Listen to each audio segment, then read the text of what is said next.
Hello magicians, welcome back to my channel जिसका नाम है मैनिफेस्ट विद सान्या। एंड अगर आप मेरे चैनल पर न्यू हो, चैनल को सब्सक्राइब कर दो एंड वीडियो को ज़रूर से लाइक कर देना और कमेंट सेक्शन में बताना अगला वीडियो किस टॉपिक पर चाहिए। एंड अगर आपको मुझसे वन ऑन वन सेशन लेना है, इंस्टा पे डीएम कर दो, नहीं तो मेरे मेल कर दो। मुझे दोनों की आईडी इस वीडियो के ही डिस्क्रिप्शन में मिल जाएंगी। जब आप वीडियो खोलते हो तो नीचे आप जब डिस्क्रिप्शन पे क्लिक करते हो तो उसी के थोड़ा सा स्क्रॉल करो, ऊपर सबसे लास्ट में आपको दोनों आईडी मिल जाती है, लिंक मिल जाता है। तो आप वहाँ पे क्लिक करके सीधा डीएम कर सकते हो, जहाँ पे मेरी असिस्टेंट आपको सारी चीज़ें समझा देती हैं। एंड नेक्स्ट चीज़, अगर आपको अपना मैनिफेस्टेशन का बेसिक कॉन्सेप्ट क्लियर करना और भी सक्सेस स्टोरीज देखनी है, तो मेरी आप पहले वाली वीडियोस देखो, उसमें आपको सारी चीज़ें क्लियर हो जाएंगी। सो अभी हम सीधा सक्सेस स्टोरी की तरफ बढ़ते हैं। सो पहली सक्सेस स्टोरी है, मैंने अपने डार्क सर्कल्स मैनिफेस्ट करके हटा दिए जो बहुत ज़्यादा थे। ये रिवाइज करके किया, मुझे कभी डार्क सर्कल्स थे ही नहीं, मेरी फैमिली में किसी को भी नहीं थे, तो मुझे कैसे हो सकते हैं। मेरा फेस अब बहुत ज़्यादा इवेंट होता है, मेरे डार्क सर्कल्स भी बिल्कुल ख़त्म हो चुके हैं। सो इन्होंने अपने डार्क सर्कल्स कैसे रिमूव किए, रिवीजन टेक्निक करके। इन्होंने क्या बोला कि मुझे तो कभी डार्क सर्कल्स थे ही नहीं, मेरी फैमिली में भी किसी को भी नहीं है, तो मुझे कैसे हो सकते हैं। सो इन्होंने बेसिकली यहाँ पे रिवीजन टेक्निक का यूज़ किया। रिवीजन टेक्निक बेसिकली क्या होती है, जहाँ पे ना आप अपने आपके दिमाग में अगर कोई भी पास्ट इंसिडेंट है जो बहुत ही आपको वर्ड्स है जो आपके अलग मैनिफेस्टेशन पर इफेक्ट करता है, तो फिर आप उसको रिवीजन के थ्रू आप उसको रिवाइज कर सकती हैं। इस पर भी, रिवीजन टेक्निक पर भी मैंने एक प्रॉपर वीडियो डाल रखा है। सो अगर आप चाहो तो आप वो चेक कर सकते हो। सो नेक्स्ट सक्सेस स्टोरी है, पिछले 2 हफ्तों में मैंने रोबोटिक अफ़र्मिंग से कुछ चीज़ें मैनिफेस्ट की हैं। दिन में 1 या 2 बार सिर्फ 10 मिनट अफ़र्म करती थी। Everything works out in my favour, manifesting is so easy, I am so good at manifesting. First success story है, एक इवेंट जॉब मिली जो अच्छा पे करती थी। पहली बार रिजेक्ट होने के बाद भी उन्होंने मुझे हायर कर लिया। सेकंड, अभी भी मुझे एक बहुत बड़ा म्यूज़िक फेस्टिवल में काम करने के लिए हायर किया गया, हेडलाइनर्स के साथ काम करने के लिए। थर्ड, मेरा पैकेज बहुत जल्दी अराइव हो गया। फोर्थ, मेरा टैक्स रिटर्न भी जल्दी आ गया, बिल्कुल उस वक्त जब मुझे उसकी ज़रूरत थी। फिफ्थ, मेरे एक्सटेंडेड फैमिली के घर से एक्स्ट्रा लोग शिफ्ट हो गए। शॉर्ट में कुछ और family members life life struggles की वजह से हमारे साथ रहने आ गए थे और घर बहुत ज़्यादा क्राउडेड हो गया था। काफ़ी ओवरवेलमिंग लग रहा था। कुछ दिन अफर्म करने के बाद उन्हें रहने के लिए एक और सेफ जगह मिल गई। ये मेजर चीज़ें थी, इसके अलावा भी बहुत छोटी-छोटी लाइफ़ की चीज़ें बस मेरे फ़ेवर में वर्कआउट हो गई हैं, वर्कआउट होती गई। अफ़र्मिंग सच में काम करता है। सो यहाँ पे इन्होंने बेसिकली एक सेल्फ कॉन्सेप्ट अफ़र्म किया था, everything works out in my favour, manifesting is so easy, I am so good at manifesting. So ये बेसिकली एक अम्ब्रेला अफ़र्मेशन की तरह होता है, जहाँ पे आपकी सारी चीज़ें अपने आप कवर हो जाती हैं। अगर आप अफ़र्म कर रहे हो कि my life is so easy and perfect, तो आपके लिए आपकी लाइफ़ ईज़ी हो, आपके लिए ये ईज़ी लाइफ़ क्या होती है? आपके लिए जो ईज़ी लाइफ़ होती होगी जिसमें एसपी, करियर, मनी सब कुछ आ जाता होगा ना, तो my life is so easy and perfect, तो वो सारी चीज़ें अपने आप एक ही बोल सकते हैं कि डायरेक्शन में अपने आप वर्क करने लगती है, जब आप अम्ब्रेला अफ़र्मेशन यूज़ करते हो। नेक्स्ट सक्सेस स्टोरी है, 2025 में मेरा वेट बढ़ गया था क्योंकि उस टाइम मैं डिप्रेस्ड थी। मेरा वेट लगभग 136 पाउंड था और न्यू ईयर पर मैंने डिसाइड किया कि मुझे अपने नॉर्मल वेट 117 तक वापस आना है। जनवरी के पूरे मंथ में हर सिंगल दिन ओके जनवरी के पूरे मंथ में हर सिंगल दिन कॉन्स्टेंटली अफर्म किया, रोबोटिक और फोकस्ड अफर्मिंग। और कल मुझे बस ऐसा फील हुआ कि अब खुद का वेट कि अब खुद का वेट चेक करने का टाइम आ गया है। नंबर एग्जैक्टली 117 था, 117 था। मैंने पूरे टाइम अपने बॉडी को जज नहीं किया और कल तक एक भी स्केल पर स्टेप नहीं किया, बस पूरे टाइम टोटली डिल्यूशनल बनी रही। मैंने नोटिस किया कि मुझे जंक फूड की क्रेविंग ही नहीं हो रही थी और नेचुरली हेल्दी चीज़ें खाने का मन करता था। साथ ही एक्सरसाइज करने का भी ज़्यादा मन होता था, जो मुझे लगा मैनिफेस्टेशन अपना काम कर रहा था। ये नए साल की शुरुआत करने का एक मोटिवेटिंग तरीका था और इसने मुझे प्रूव कर दिया कि मैं मैनिफेस्टिंग में मास्टर हूँ। यहाँ पे she manifested weight loss and इन्होंने robotic affirmation plus focused affirming किया था। एंड अफर्मेशन वगैरह इन्होंने यहाँ पे मेंशन नहीं किए हैं, सो मैं आपको नहीं बता सकती हूँ। एंड नेक्स्ट चीज़ उन्होंने बोली कि डिल्यूशनल हो गई थी, इन्होंने ज़्यादा सोचा नहीं था, ये पूरे टाइम अपनी बॉडी को जज नहीं करती थी। जो सबसे मेन होता है, if you are manifesting your physical appearance, आपको जज नहीं करनी होती अपनी body. Whatever you are manifesting your height, you are manifesting your weight loss, you are manifesting your eyelashes or whatever you are manifesting clear skin. So जब आप ये चीज़ें मैनिफेस्ट करते हो, उस टाइम टाइम पे आपको किसी भी चीज़ को अपनी को जज नहीं करना होता है। चाहे आप अपनी बॉडी वेट अगर मैनिफेस्ट करो तो फिर आपको यहाँ पे अपनी बॉडी को जज नहीं करना कि मेरी बॉडी ऐसी है, मुझे ऐसा मैनिफेस्ट करना है, ये पता हुआ क्यों नहीं? ये सब नहीं करना होता है, बिकॉज़ जब आप ये चीज़ें करते हो तो फिर आप लैक शो करते हो। एक तरफ आप बोल रहे हो कि मेरी हाइट 5'9" है, मेरी हाइट 5'9" है, दूसरी तरफ आप परेशान हो रहे हो कि यार अभी तक बढ़ी क्यों नहीं, मेरी हाइट तो इतनी है, मुझे तो लोग पसंद ही क्यों नहीं करते मेरी हाइट की वज़ह से। सो ये आपको नहीं करना होता है। ओके, सो हमारी नेक्स्ट सक्सेस स्टोरी है। ओके, जब मैं क्लियर स्किन मैनिफेस्ट की थी, मैं एंग्शियस थी क्योंकि 1 साल तक मैं कुछ भी मैनिफेस्ट नहीं कर पा रही थी।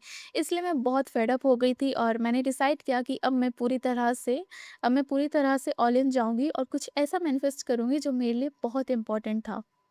मेरी स्किन को लेकर बहुत ज़्यादा रेजिस्टेंस थी क्योंकि वो मेरी सबसे बड़ी इनसिक्योरिटी थी। सालों से बेसिकली जब मेरी स्किन बुरी थी तब मैं जो भी करती थी और सोचती थी मैंने वो सब करना और सोचना बंद कर दिया। यहाँ पे इन्होंने क्या बोला बेसिकली, जब इन्होंने मैनिफेस्टेशन करना शुरू किया था तो जो भी मैनिफेस्टेशन जब इन्होंने शुरू कर किया था ना, I am sorry I don't know मैं इतना फंबल क्यों रही हूँ बिकॉज़ मेरे मुँह में थोड़े अल्सर है, तो इस वज़ह से आपको लग रहा हो कितना फंबल हो रही है, बार-बार वो अल्सर एकदम दाँत में आ रहा है। इसकी वजह से थोड़ा-सा एडजस्ट कर लेना। ठीक है, तो यहाँ पे इन्होंने जब अपनी मैनिफेस्ट करना शुरू किया था तब इन्होंने अपनी स्किन के लिए ना इनके जो भी अपनी स्किन को भला-बुरा बोलती थी या फिर जो भी इनके लिमिटिंग बिलीफ थे उन सबको ड्रॉप कर दिया था। मैं पूरा दिन अफ़र्म करती थी अपनी ओल्ड स्किन की हर इमेज को अपनी नई फ्लॉलेस स्किन से रिप्लेस करती थी, क्योंकि वर्ड्स के अलावा मैं इमेजेस में भी सोचती थी। मैं अपने पुराने स्किन केयर प्रोडक्ट्स लगाना भी बंद कर दिया क्योंकि मैंने खुद को फ़ोर्स किया सोचने के लिए, ट्रीट करने के लिए कुछ है ही नहीं, मेरी फ्लॉलेस स्किन है, मेरी स्किन फ्लॉलेस है। यहाँ पे इन्होंने क्या किया, जो भी ये प्रोडक्ट यूज़ करती थी स्किन केयर में पहले वो सब इन्होंने बंद कर दिए और इन्होंने ये सोचना शुरू किया कि मैं अपने प्रोडक्ट से अपने स्किन में क्या ट्रीट करूँ, बिकॉज़ मेरी स्किन तो ऑलरेडी फ्लॉलेस है तो मुझे तो एज़ सच कुछ प्रोडक्ट्स की ज़रूरत ही नहीं है। सो इन्होंने इसलिए वो प्रोडक्ट्स यूज़ करना बंद कर दिए थे। इसको हम इंस्पायर्ड एक्शन भी बोल सकते हैं। ओके, सो आगे ये लिखते हैं, मैं अपनी स्किन को टच करती थी फिर मैं खुद से कहती थी हाँ, यहाँ पिक करना या टच करने के लिए कुछ है ही नहीं, मेरी स्किन फ्लॉलेस है। मैं लाइट से बचती नहीं थी क्योंकि मैं सोचती थी मेरी स्किन फ्लॉलेस है, मुझे किसी के देखने से डर नहीं लगता है। और हर बार जब मुझे फ़ियर या इनसिक्योरिटी फ़ील होती थी, मैं लिटरली खुद को फ़ोर्स करती थी सोचने के लिए, अगर मैं मिरर में देखूँ भी तो मुझे एग्ज़ैक्टली वही दिखेगा जो मैं चाहती हूँ। Oh my God! मेरी स्किन सच में परफ़ेक्ट है। जब मुझे मेकअप लगाने की ज़रूरत होती थी तब भी मैं कहती थी नहीं, ये बस सनस्क्रीन है, मुझे मेकअप की ज़रूरत ही नहीं है। और अगर फेस वॉश करते वक़्त कोई ज़िट टच हो जाता था, पिंपल टच हो जाता था तो मैं कहती थी ओह नो! ये तो बस पार्टी ग्लिटर है। मैं बहुत ज़्यादा पार्टी कर रही हूँ, मेरी स्किन तो परफेक्ट है। अब मैं ये प्रमोट नहीं करती कि मेरी तरह क्रेज़ी होकर कॉन्स्टेंटली अफ़र्म करो, लेकिन उस वक़्त मेरी ओल्ड स्किन की कॉन्स्टेंट ट्रिगर था और मेरी बैड स्किन मेरी पूरी पर्सनैलिटी और स्टेट बन चुकी थी डिकेड से। इसलिए मुझे लगा कि उस वक़्त मेरे लिए ये नेसेसरी था और सच बताऊँ सिर्फ़ 1 दिन में ड्रास्टिक रिज़ल्ट दिखने लगा और 3 दिन के अंदर मेरी स्किन कंप्लीटली 180 डिग्री चेंज हो गई। उसके बाद मैंने अपनी पावर पर कभी डाउट नहीं किया क्योंकि मुझे पता है अगर मैं ट्रूली लॉक इन कर लूँ, तो मैं जो चाहूँ वो लिटरली कुछ ही दिनों में पा सकती हूँ, चाहे रेज़िस्टेंस कितनी भी हो। सो इन्होंने यहाँ पे अपनी क्लियर स्किन मैनिफेस्ट किया है। इन्होंने सबसे पहले एक चीज़ की, जब भी इनको वो चीज़ ट्रिगर आता था ना, कोई भी नेगेटिव चीज़ आई है जो उनको ट्रिगर देने लगी है, तो उन्होंने उस नेगेटिव चीज़ का हमेशा पॉजिटिव मीनिंग दिया था। जैसे कि ये फेस वॉश कर रही थी, तो फेस वॉश करते टाइम अगर इनके फेस से टच होने लगा, इनको इनको पिंपल फ़ील होने लगा, तो उस टाइम पे नेगेटिव सोचने की जगह कि यार पिंपल टच हो रहा है, क्या करूँ? उस टाइम पे नेगेटिव सोचने की जगह ये अज़म्पशन बना लेती थी कि नहीं, मेरी स्किन तो ऑलरेडी परफेक्ट है, मैं तो पार्टी इतनी ज़्यादा करती हूँ, तो वो ग्लिटर लगा रह गया होगा। So that's what she did. Okay, so next success story है, हे एवरीवन, कुछ सक्सेस शेयर करना चाहती हूँ। मैं अफर्म कर रही थी everyone loves me, adores me and treats me with respect. अपनी अफर्मेशन सेशंस से पहले और जनरली भी जब भी मन करता था। तो इस वीक में दो चीज़ें हुई। मेरे चेस क्लब में एक ओल्डर प्लेयर ने रैंडमली सबके सामने मुझे कहा कि उसे मेरे लिए बहुत रिस्पेक्ट है और मैं बस सोच ही रही थी वाई। अगले दिन वॉलीबॉल प्रैक्टिस में एक किड ने मुझे बोला कि मैं उसकी फेवरेट सेटर हूँ। बाद में मुझे रियलाइज़ हुआ कि ये कोइंसिडेंस नहीं थे। एक और मैं और मेरी बेस्ट फ्रेंड कुछ हफ्तों में स्नोबोर्डिंग ट्रिप प्लान कर रहे थे और मेरे एक फ्रेंड ने बोला कि वो नहीं आ पाएगा, लेकिन हमने इंसिस्ट किया था कि कम से कम एक इवनिंग के लिए तो आ जाओ चिल करने, क्योंकि वो उस जगह से कुछ घंटे दूर रहता था जहाँ हम जाने वाले थे। उसने कहा वो नहीं आ सकता। मैंने तुरंत अपने माइंड में रिवाइज़ किया और बोला कि वो आ रहा है, और जब मैं अपने दूसरे फ्रेंड से बात की तो मैंने उसे वही बात बोली। और नेक्स्ट डे मेरा फ्रेंड बोला हाँ, मैं 1 दिन के लिए आ जाऊँगा और आप सबको भी सक्सेस मिले। सो यहाँ पे इन्होंने ये मैनिफेस्ट किया। अफ़र्म कर रही थी everyone loves me, adores me and treats me with respect. ये बेसिकली सिर्फ़ कॉन्सेप्ट अफ़र्मेशन होते हैं। Okay, so next success story है, ये लास्ट है। ये आईफ़ोन की है, ठीक है? फाइनली बस एक ब्लैंकेट अफ़र्म की, आई am so lucky, everything always works out for me. Everything always working out for me. सोने से पहले और नेक्स्ट डे मेरा गिफ्ट बिल्कुल उसी एग्जैक्ट कलर में जो मैं चाहती थी। मुझे लगा था आईफोन 15 मिलेगा, लेकिन उससे भी बेटर मिला। लेकिन ध्यान रहे, ये कोई क्विक मैनिफेस्टेशन नहीं थी जो मुझे बहुत इरिटेट कर रहा था, क्योंकि मुझे बाकी सब चीज़ें जल्दी मिल जाती हैं।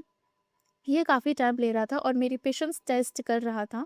तो मैंने बस लेट इट गो कर दिया, या जो भी कह लो। मैंने उसे प्रायोरिटी पे नहीं रखा, मैंने उसे प्रायोरिटी से हटा दिया और सोचा जो भी होगा अच्छा होगा। मुझे पता है मुझे ये मिलेगा, कब मिलेगा नहीं पता, लेकिन मिलेगा ज़रूर। और एफआई मेरे कंट्री में ये बहुत एक्सपेंसिव है, जैसे किसी अच्छी आईटी कंपनी में काम करने वाले इंसान की पूरी सैलरी चली जाती है इसको खरीदने के लिए। सो यप, आज के लिए इतनी सारी सक्सेस स्टोरीज़ थी। आई होप आपको वीडियो समझ आया होगा। कोई भी डाउट है तो कमेंट्स में ज़रूर पूछ लेना। एंड आज के लिए इतना ही, मिलते हैं आपसे नेक्स्ट वीडियो में। तब तक के लिए टेक केयर, बाय बाय।